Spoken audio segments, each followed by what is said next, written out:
Alguém se lembra que está sendo trabalhado? Hã? Efésios. Nós estamos trabalhando em Efésios. E hoje, se Deus quiser, porque foi sacanagem, o tempo não vai permitir, nós vamos terminar o livro de Efésios. Efésios 6, do versículo 10 ao versículo 23. E eu vou em partes, eu não vou ler tudo de uma vez, tá bom? Aqui, eu não sei quem se recorda, a gente falou semana passada, o que o pastor Itamar trouxe, foi que Cristo deve ser um modelo de conduta. Deve ser um modelo de conduta para os filhos, para o marido, para a esposa, para os servos. Enfim. E hoje, para fechar a carta, Paulo fala na armadura, né? Aquela famosa armadura, aquele texto bem conhecido, fala que a nossa luta não é contra seres desse mundo. Enfim, aqui Paulo ele traz mais alguns conselhos para os seus irmãos, para eles ficarem fortalecidos na fé. E para ficar fortalecido é necessário algumas coisas. E nós vamos trabalhar essas três coisas agora. Primeiro ponto, está lá no versículo 10, que diz o seguinte, Efésios 6, 10. Finalmente, fortaleçam-se no Senhor e no seu forte poder. Fortaleçam-se no Senhor e no seu forte poder. Primeiro ponto é fortalecer. Nós devemos nos fortalecer no Senhor. Ah, Felipe, mas eu já sei disso. Legal, mas entra naquele ponto. Será que nós estamos fazendo isso? Um cristão, todo aquele que se diz cristão, todo aquele que é tocado por Deus, tem que buscar suas forças aonde? No seu Deus. Ah, Felipe, legal. Mas, como disse, será que a gente realmente está fazendo isso? Às vezes, vou citar a palavra de outro pastor, não é pastor da nossa igreja não, tá bom? Pastor bem conhecido. Ele disse na sua mensagem, às vezes eu não vejo a igreja fazendo isso. Com relação a algumas coisas, isso era uma dessas. Eu não estou falando da igreja do Parque Itajaí. Estou falando da igreja de Cristo. Às vezes, a igreja parece que quer se fortalecer com coisas que o mundo oferece. Deixa passar. Às vezes a gente quer se fortalecer no casamento, na amizade, no namoro, sei lá, com bens materiais. Mas não, devemos entender que devemos nos fortalecer no Senhor. O Salmo 46, versículos 1 a 3, diz o seguinte, o salmista diz o seguinte, Deus é o nosso refúgio e a nossa fortaleza, auxílio sempre presente na adversidade. Por isso não temeremos ainda que a terra trema e os montes afundem no coração do mar, ainda que estrontem suas águas turbulentas e os montes sejam sacudidos pela sua fúria. Em outras palavras, ainda que o que o homem não pode controlar, que é a natureza, ainda apesar de tudo, o Senhor deve ser o nosso refúgio. O Senhor deve ser a nossa fortaleza. É na nossa fortaleza, no nosso refúgio, que nós, os cristãos, devemos nos fortalecer. Obrigado. Vai ajudar bastante agora. Repito, será que nós estamos nos fortalecendo? Ah, Felipe, fortalecendo para quê? Porque nós estamos em guerra. Aí já vai um link com quem vai no acampamento, com o jovem, com o adolescente. O tema do acampamento. Alguém lembra aqui? Vinícius, você por... Hã? Isso aí, Iracema, faça a guerra. Ou make war, né, Vinícius? Falando make war porque tá lá no vídeo, quem prestou atenção. Faça a guerra. Nós estamos em guerra. Por isso que nós devemos buscar esse fortalecimento no Senhor. Porque o nosso inimigo é forte. O nosso inimigo é forte. Nosso inimigo é poderoso. Só que o nosso Deus é mais poderoso ainda. Por isso que nós temos que nos fortalecer nele. Então somente nele, na sua palavra. Será que nós estamos nos fortalecendo? Fica aí a reflexão. Bom, vamos continuar. Porque o tempo realmente é curto e ainda tem texto. Peço já perdão aos professores GBD se eu entrar uns 5 minutos na aula, tá bom? Vou fazer de tudo para não entrar. Versículo 11 diz o seguinte: Vistam toda a armadura de Deus para poderem ficar firmes contra as ciladas do diabo. Vistam toda a armadura de Deus para poder ficar firmes contra todas as ciladas do diabo. Paulo já fala para se equiparem. Aqui Paulo faz ele continua no texto, ele vai falar da armadura, ele faz uma comparação à armadura, a fé cristã com a armadura. Ele usa uma linguagem que o pessoal na época entendia. Hoje nós não vemos os nossos soldados com armadura. Eles têm uma roupa adequada e tudo mais, mas não é com armadura, não é com escudo, não é com uma lança ou com uma espada. Tem lá o seu colete à prova de balas, mas não é com uma couraça. É algo já mais moderno. Então Paulo faz essa comparação. E aqui outras partes está falando, se equipe, você vai para uma guerra. Vá preparado, equipado. Cabe outra reflexão. Será que nós hoje estamos equipados adequadamente para a guerra que estamos enfrentando? A guerra não vai começar, a guerra já está rolando. A pessoa que se torna cristã só acorda para essa guerra. Porque ela está lá vivendo o mundinho dela, Deus tocou, acordou, ela quer ir de paraquedas na guerra. Para essa guerra, nós precisamos estar equipados, fortalecidos no Senhor e vestidos com a roupa adequada, usando aquela linguagem de Paulo. Por quê? Versículo 12. Cadê? Pois a nossa luta não é contra seres humanos, mas contra os poderes e autoridades, contra os dominadores deste mundo de trevas, contra as forças espirituais do mal nas regiões celestiais. Esse é um texto bem conhecido. Em outras versões diz, a nossa luta não é contra carne ou sangue, mas entidades e potestades. A nossa luta não é com o cara lá fora, não é com a moça, não é com o irmão aqui na igreja. Ou com a família, com o pai, com a mãe. A gente gosta de uma briga, a gente gosta de ser humano. A gente arruma treta toda hora. Problema sempre tem com os outros. Mas a nossa luta real não é contra essas pessoas. Não é contra os nossos governantes.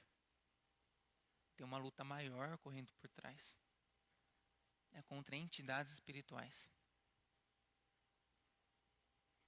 E o cristão deve ter ciência disso. Lutando contra homens. Porque homem é fácil. Homem e mulher você vai lá e mata. Isso não. É engraçado, já é engraçado, mas é verdade. Se eu quero acabar uma luta com um homem, com uma mulher, a pessoa vai lá e mata. Acabou. O cidadão, a cidadã não inferniza mais. Isso não. A nossa luta é bem mais complicada. São contra seres espirituais. Seres a qual nós cristãos não estamos sujeitos. Que nós estamos embaixo da graça de Deus. Mas mesmo assim, nós precisamos estar equipados para essa batalha. Equipados. Não adianta nada eu de peito aberto querer lá enfrentar. Sem estar fortalecido e firmado em quem é o único que pode contra eles, que é o nosso Senhor.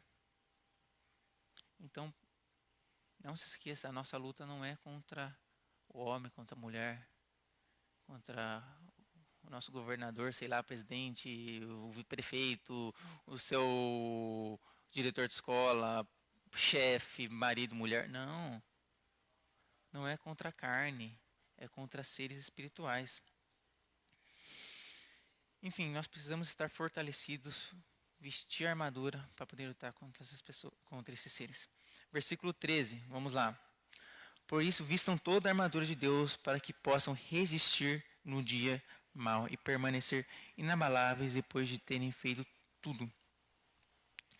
Para nós permanecermos inabaláveis nessa luta, nós precisamos estar revestidos dessa armadura.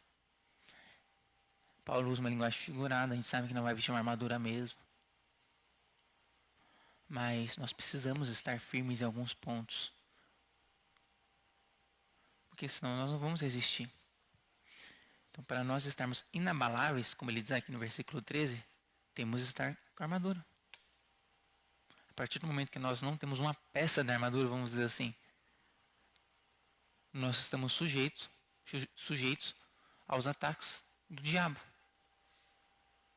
Lamento informar a igreja que o diabo é o nosso inimigo. Eu falo lamento porque muita gente não gosta que fale diabo de púlpito. Descobri recentemente. Mas ele existe, ele é real. E ele, o general, vamos dizer assim, usando uma linguagem militar, do exército adversário.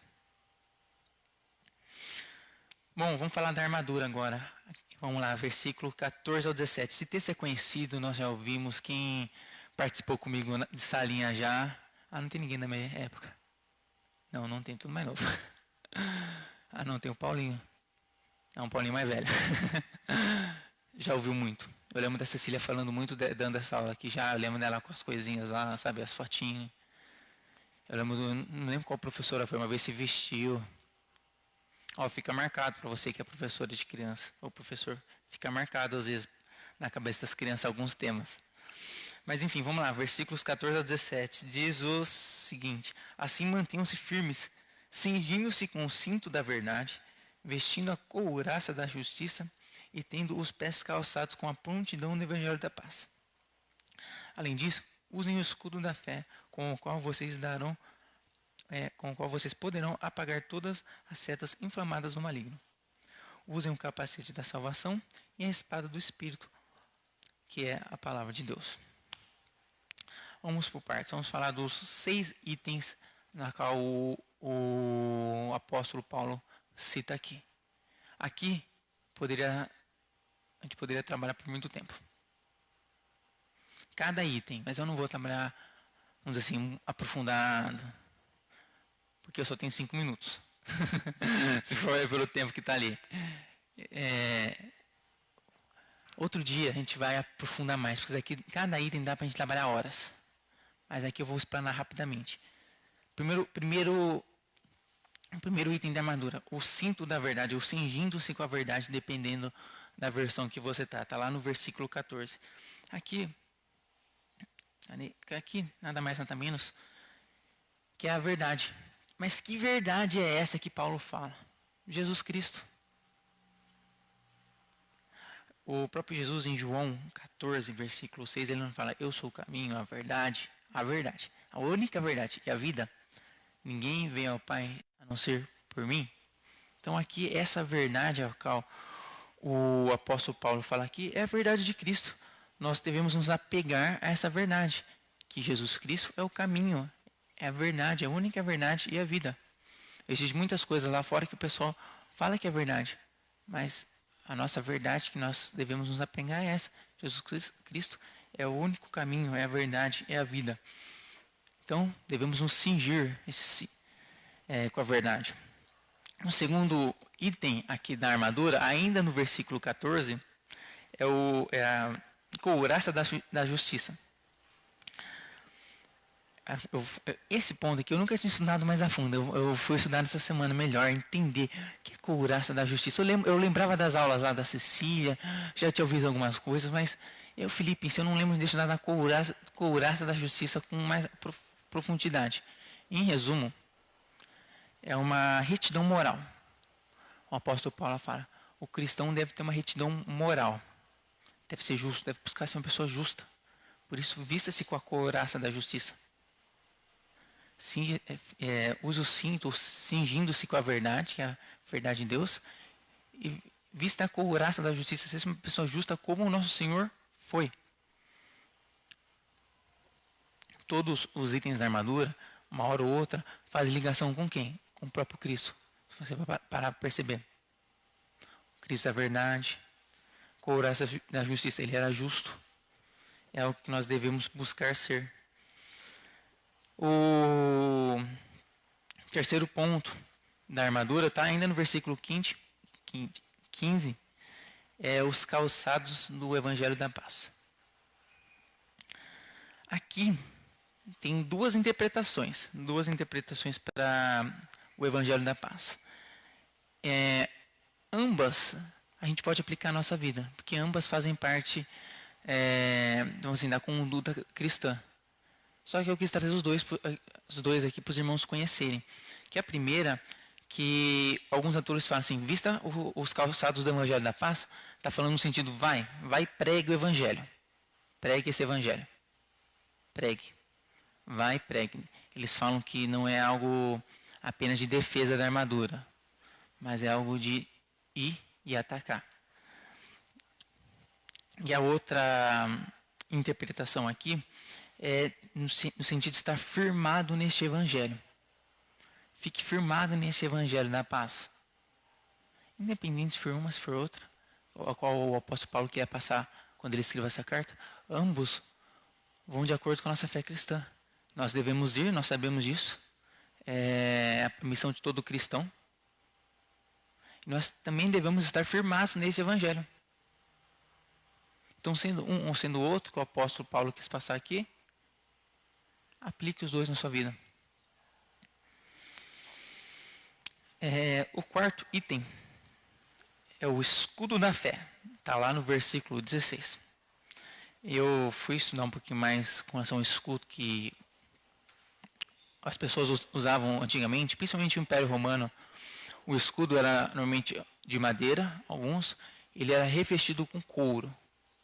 Tinha alguns que eram de metal, aço, né? Mas os que eram de madeira normalmente era revestido com couro. E esses que eram de madeira, ele fala que usa o escudo da fé para se proteger das setas inflamadas do inimigo. Então imagina no campo de batalha, o fulano está lá com a lança, e na ponta da lança, ou um pouquinho mais abaixo na ponta da lança, tinha pano.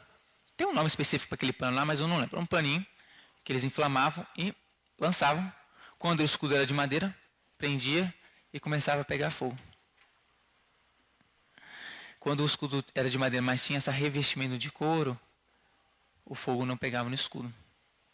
E que escudo é esse que o apóstolo Paulo quer falar aqui para a gente? A nossa fé. É através da nossa fé que nós vamos resistir aos ataques do maligno. Se nós não estivermos firmados na nossa fé, se nós não tivermos certeza do que está aqui na palavra de Deus, nós vamos tomar as flechadas, as lançadas e vamos ceder aos ataques do maligno. Então, fique firme. Levante seu escudo, usando a linguagem de Paulo. Não deixe seu escudo se abalar, porque é através da sua fé que nós resistimos ao maligno. O quinto e penúltimo item, está lá no versículo 17, é o capacete da salvação. Aqui nada mais, nada menos que Paulo está fazendo uma alusão à própria salvação. Salvação que é de graça para nós, né, um presente. Aqui eu achei muito legal um autor quando ele fala que o capacete protege uma área vital do ser humano, que é a cabeça. Esses dias eu estava conversando com uma pessoa lá no serviço, eles estavam contando que algum conhecido parente, eu não me recordo, morreu como? Batendo a cabeça. Assim, não foi, caiu de muito alto, bateu, coisa simples, escorregou, bateu aqui e morreu. O capacete nos protege. Vai andar de bicicleta hoje. Moto. Você vê muito carinha de bicicleta de moto com capacete. É lei até moto com capacete. Vai andar de moto sem capacete ser multado. Por quê? Porque a nossa cabeça é uma área vital. Outra história de capacete, eu lembrei que uma vez eu fui comprar bicicleta, meu pai na verdade foi comprar bicicleta, né? Eu cheguei depois. Mas meu pai estava contando que um cara chegou lá com um capacete rachado. E o vendedor questionou. Por que o senhor já vai comprar outro capacete? Daí o cara contou que ele tinha comprado o capacete 2 dias antes, né? E ele caiu, foi na bicicleta, caiu, bateu a cabeça. Enfim, eu sei que o capacete salvou a vida dele. Trazendo para o texto, Paulo fala aqui que a salvação é o nosso capacete. Essa é a salvação que é um presente de Deus. A salvação nos impede do quê? Da morte eterna. A salvação nos impede de sermos condenados pelo pecado. Porque se não fosse pela salvação, qual que seria o nosso destino? O inferno. Então, o capacete é algo que todo cristão tem. porque é um presente. É um presente de Deus para a gente. E por último, o último item dessa armadura é a espada. A espada está lá no versículo 17. E que espada é essa? É a palavra de Deus. É a sua palavra. O apóstolo frisa isso muito bem. Essa é a nossa arma contra as entidades, as potestades, contra as pessoas do mundo lá fora. Porque é aqui que está firmado a nossa fé. Nós usamos ela para nossa defesa e para ataque. Para ataque, como assim ataque, Felipe? Quando você mostra para alguém, por exemplo, olha, fulano aqui está lá, vão se debatendo, vai ser, mas a Bíblia não, a Bíblia fala, está aqui, aqui, aqui. Ou quando alguém fala assim, mas por que você não faz isso? Não, porque está aqui. Então a nossa espada ela é usada tanto para ataque quanto para defesa. Então use essa arma, né? Essa ferramenta. Não a negligencie. Um verdadeiro cristão não usa a sua espada guardada no bainha. Eu ia falar cold, mas cold é de arma, né? Sua espada, sua arma está em mãos. Então tenha a sua arma, a sua espada em mãos. Como eu disse, a gente pode ficar horas e horas aqui trabalhando cada ponto. Cada ponto. E não vão faltar oportunidades. Vamos trabalhar. Mas por enquanto, estou dando só um panorama do que é a armadura. É algo que todo cristão deve ter. Todo cristão deve vestir. E para finalizar, o último ponto da mensagem de hoje é orar. Aliás, eu acho que eu nem falei para os irmãos aqui o tema da mensagem de hoje. Acho que não, né, Marcelo? Não, pelo menos eu não me recordo. Vai indo, eu não me recordo. O tema é fortalecer. Primeiro ponto, fortalecer, versículo 10. Segundo, lutar. Fazendo uma alusão à armadura, né? À guerra na qual estamos vivendo. E o terceiro, último, orar. Felipe, por que orar? Porque é o que o Paulo fala aqui no finalzinho. Quando eu estava estudando, eu falei assim, pô, sacanagem. Entre aspas, né, pensando assim, por que sacanagem? As últimas 4 vezes na qual eu preguei de manhã, as 4 falei de oração. As 4 foi uma carta do apóstolo Paulo. As 3 últimas foi Efésios, se não me falha a memória. As 2 últimas. A anterior também. Acho que Filipenses é uma coisa assim, mas todas foi... Uma hora eu tocou no assunto oração. Oração. Eu pensando, pô, será que os irmãos vão pensar que eu não tenho o que falar? Eu falei, quer saber? Eu estou só seguindo o texto. E o apóstolo aqui é nítido, como não apenas em Efésios, mas em outras cartas, ele fala de oração. Várias e várias vezes, oração. Oração é algo fundamental para a nossa vida como cristão.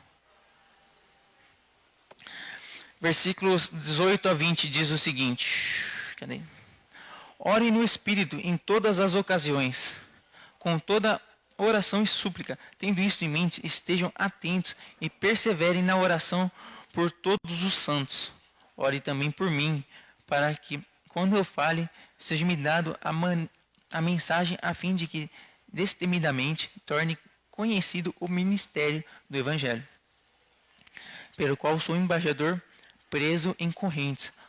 Orem para que, permanecendo nele, eu fale com coragem, como me cumpre fazer.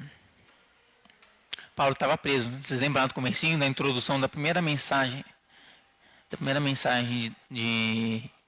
do tema aqui, de Efésios, foi trazido pelo pastor Tamar, e ele falou que Paulo estava preso. Aqui ele fala novamente. E Paulo aqui fala novamente sobre oração. Versículo 18, ele pede para os irmãos de Éfeso orarem por todos os santos. Felipe, o que isso tem a ver comigo? Você já ouviu, da minha boca inclusive. Você já orou por seu irmão? Você ora por seu irmão? Você já orou por seu irmão hoje? Você já orou pelo seu líder? Você já orou pelo seu pastor? Já orou pelo seu marido? Sua esposa? Sei lá, pelo seu filho? Oração. Oração. Já orou pelo seu irmão na fé? Isso daqui deve ser um hábito nosso.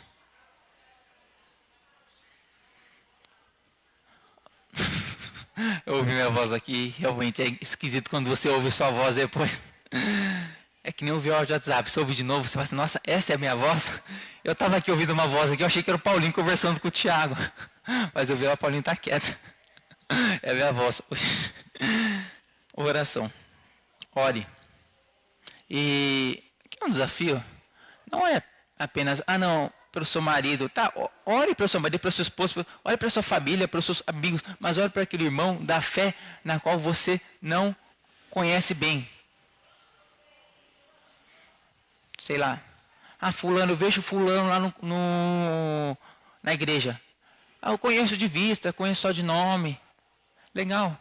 Ora pela vida dele ou dela. Nós, como igreja, temos orado muito pelos irmãos que estão em missão, pela nossa irmã que está no estrangeiro. Devemos continuar orando por eles, mas não apenas por eles que estão lá fora, pelos que estão aqui também. Porque todos são filhos do mesmo Deus. Então, ore por eles, por nós, por você. Daí você olha aqui no versículo 19 e 20, quando Paulo pede oração por ele. Não tenha vergonha de pedir oração por você. Quando você estiver precisando, peça. Irmão, ore por mim. Ou ore comigo. Vamos sentar e orar. Como diria um conhecido meu, às vezes a gente tem que abaixar um pouquinho a nossa bola. Não ser, como fala? Fugiu o termo. Arrogante. E admitir que nós precisamos de ajuda. Admita que às vezes precisa de ajuda e peça oração. Oração não quer demais. Já viu esse termo? Oração não quer demais. Então peça oração. E olha, Paulo aqui ele fala, cadê? Ele pede para que orem por ele, para que ele, com coragem, desdenho, pregue o evangelho. E Paulo era Paulo, né? Todo mundo fala, mas é Paulo. Paulo era gente como a gente. Foi um cara fenomenal, que Deus usou muito, sem dúvida nenhuma. Paulo foi um cara na qual Deus usou. E fora da Bíblia, estava vendo um tempo atrás, pessoas que mais influenciaram o mundo na qual vivemos. E as cartas paulinas influenciaram. Tá lá, mas as 200 pessoas dos cristãos que eu lembro, além do próprio Cristo, tinha Paulo e Moisés. E se me fala em memória, o rei Davi também. Paulo pediu oração para que ele levasse o evangelho com coragem. Então peça, irmão, ore por mim, para que eu possa levar esse mesmo evangelho que Paulo levou com coragem. Não guarde esse evangelho numa bolha para mim lá em casa. E para finalizar, agora para finalizar mesmo.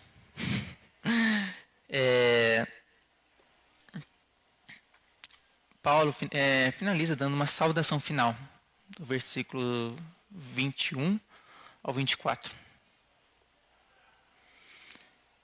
Ele diz o seguinte: Tíquico, que era uma pessoa,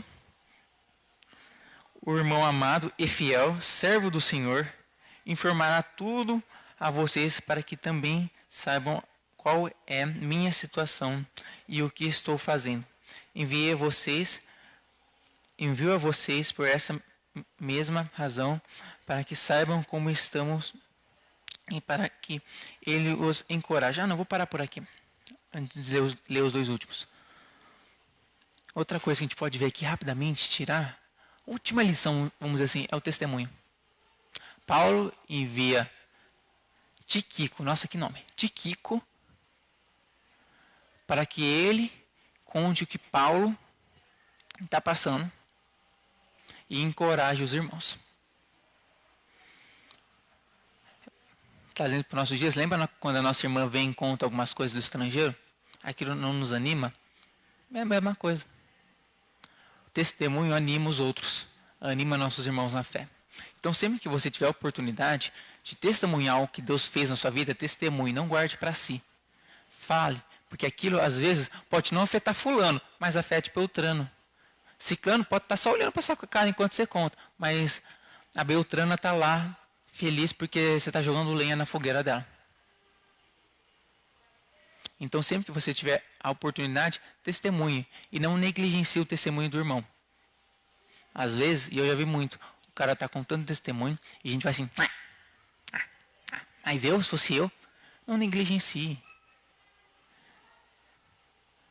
Pelo contrário, se alegre, porque Deus usou a vida daquele irmão. Não olhe com um olhar julgador, de menosprezo. Pelo contrário, se alegre. E para finalizar, eu vou ler os últimos 2 versículos dessa carta, que serve para nós hoje também. E que é autoexplicativo, que diz o seguinte: paz seja com os irmãos e amor com a fé da parte de Deus, Pai e do Senhor Jesus Cristo. A graça seja com todos os que amam nosso Senhor Jesus Cristo, com amor incorruptível. Que a paz de Deus permaneça conosco. Eu acho muito legal essas saudações de Paulo que ele sempre dá no final de toda a carta. Você pode ler, vai para Filipenses, Romanos e por aí vai, todas as cartas paulinas, você vê. É sempre o último trechinho.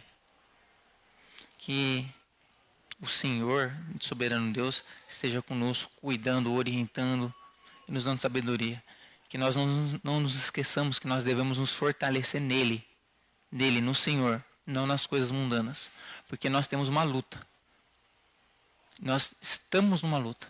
E essa luta vai acabar quando? Quando a gente morrer. E que nós utilizemos a nossa armadura, a nossa espada e também outra ferramenta fundamental, que é a oração. Não dá para ter relacionamento com Deus sem oração e sem utilizar os demais. Baixe sua cabeça, feche seus olhos, vamos orar. Senhor, obrigado, porque mesmo nós não merecendo, o Senhor cuida de nós. O Senhor nos direciona, o Senhor nos capacita e o Senhor está conosco. Cuide das nossas vidas, repreenda toda e qualquer ação do inimigo sobre a vida dos professores que virão dar aula agora, que eles consigam passar, Pai, para os nossos irmãos que estão aqui, que estão em casa, o que o Senhor quer. Que seja uma aula produtiva, não apenas aqui, mas nas crianças, nos jovens, nos adolescentes, que a gente possa aprender cada vez mais e mais no Senhor. Nos ajuda, ó Deus, a colocar em prática o que aprendemos aqui. Nos dê sabedoria, em nome de Jesus que eu te peço, desde já agradeço. Amém.